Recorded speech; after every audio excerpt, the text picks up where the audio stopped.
nadhani hizi driverless cars ambazo sasa hivi si teknolojia mpya sana tena, kwa sababu nchi nyingi watu wanadhani labda ni nchi za kimagharibi peke yake ndio zinatengeneza driverless cars, but huo sio ukweli. Nadhani China kuna kampuni kadhaa ambazo zinafanya driverless cars, Marekani zipo kampuni kama hizo, zipo kampuni Singapore na sehemu tofauti ambazo zinafanyia kazi hizi teknolojia.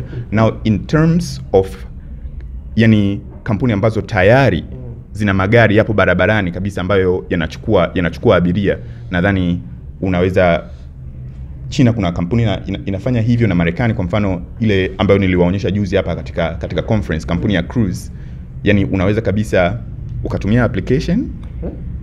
Ukishatumia application kama vile unatumia Bolt huko Tanzania, basi unaweka tu ulipo na destination unayoenda, na gari itafanya nini? Itakuja, na gari ikija kuna option ndani ya ile application yako ya kufungua gari. Kwanza kabla hujaenda mbele, inakutambuaje kama wewe ndio umerequest? Na gari inakutambua wewe ndio ule request, kwa sababu mule kwenye application, yani kwa mfano gari imetokea pale, alafu yule mtu ambaye hakurequest ndio yupo pale, mlango hautafanya nini? Hautafunguka, kwa sababu uwezo wa kufungua mlango wa gari unawezekana tu kutoka kwenye ile application ya yule mtu ambaye amerequest ile pale gari. Kwa hiyo gari haikutambui wewe kama wewe, inatambua ile command au amri kutoka kwenye application ambayo umeitumia kufanya nini? Kurequest ile.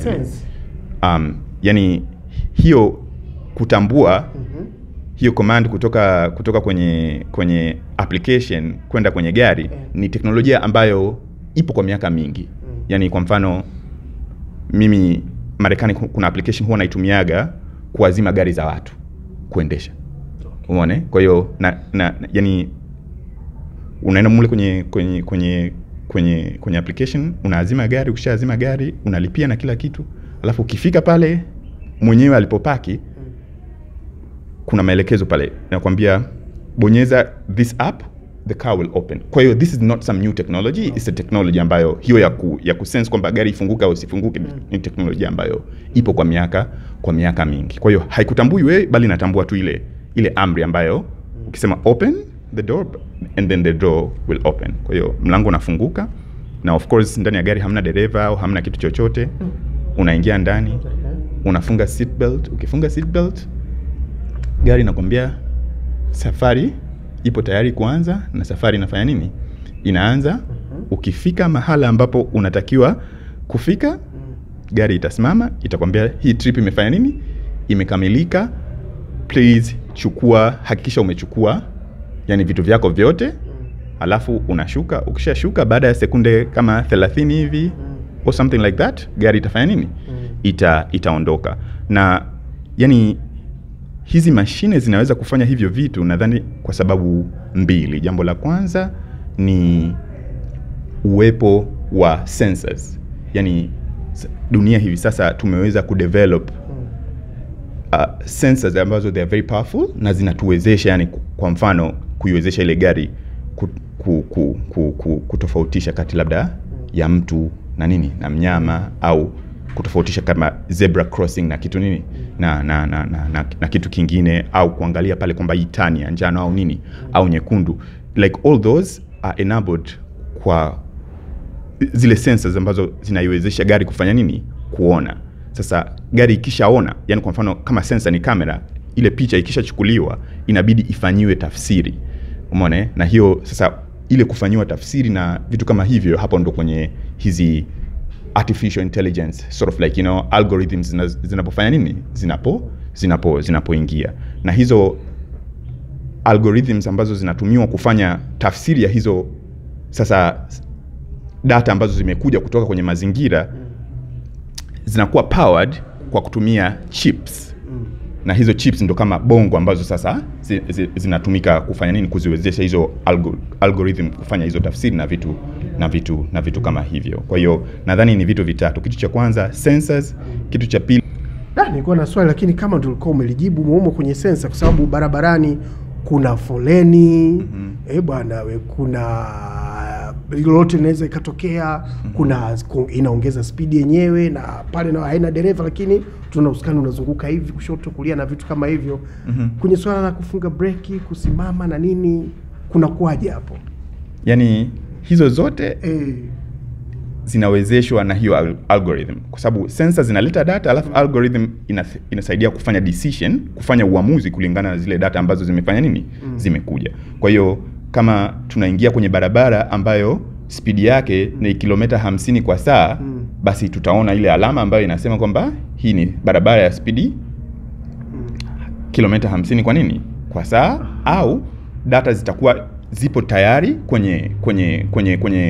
kwenye database yetu ya kuonyesha kwamba barabara tofauti kwenye huu mji, na tunajua barabara fulani speed yake ni fulani. Kwa hiyo gari inaweza ikaongeza na kupunguza speed kulingana na taarifa ambazo tayari tunazo, au taarifa ambazo tunazipata in real time kutoka kwenye zile nini, kutoka kwenye zile sensors. Sasa unajua katika haya mambo ya driverless cars, bado kwa mfano vile kuna muingilio wa mtu.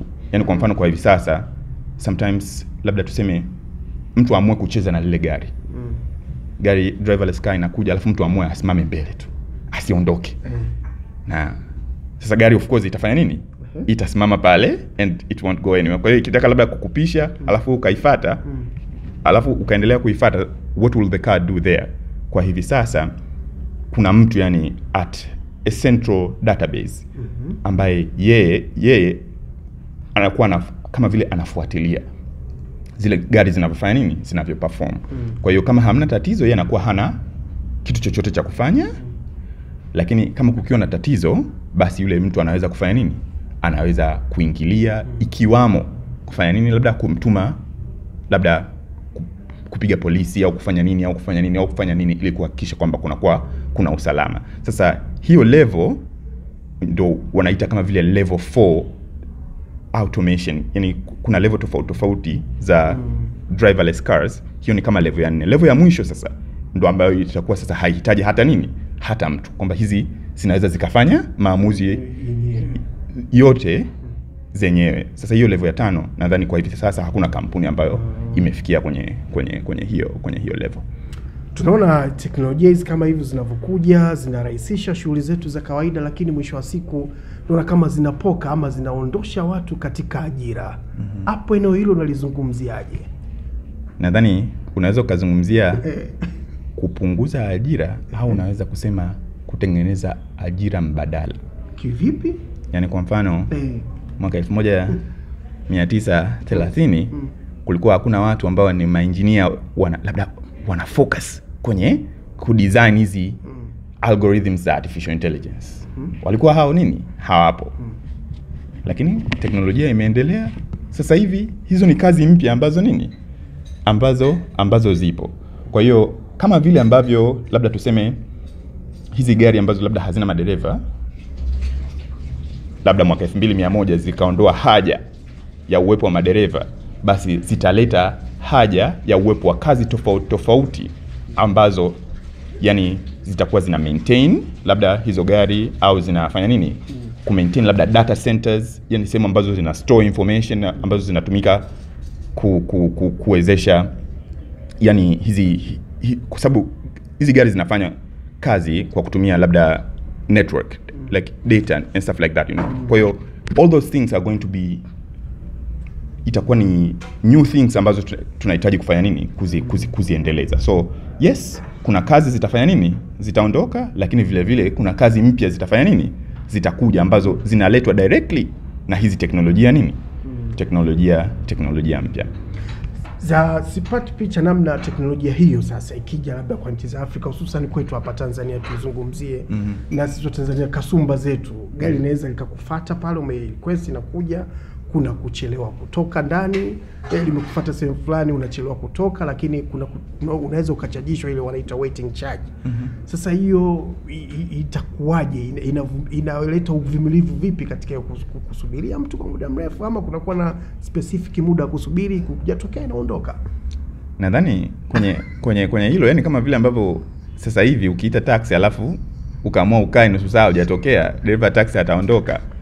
yani nadhani kwenye driverless car inaweza ikafanya hivyo. Yaani kwamba hatuwezi ikakaa pale masaa mawili inakusubiri wewe utoke ndani. Usually kuna limits ambazo zimekuwa set. Labda kwa mfano mimi hivi sasa labda tusizungumzie driverless car, nikiagiza labda hata chakula tu wakati nipo pale nyumbani San Francisco, yule dereva akishafikisha anaweka timer.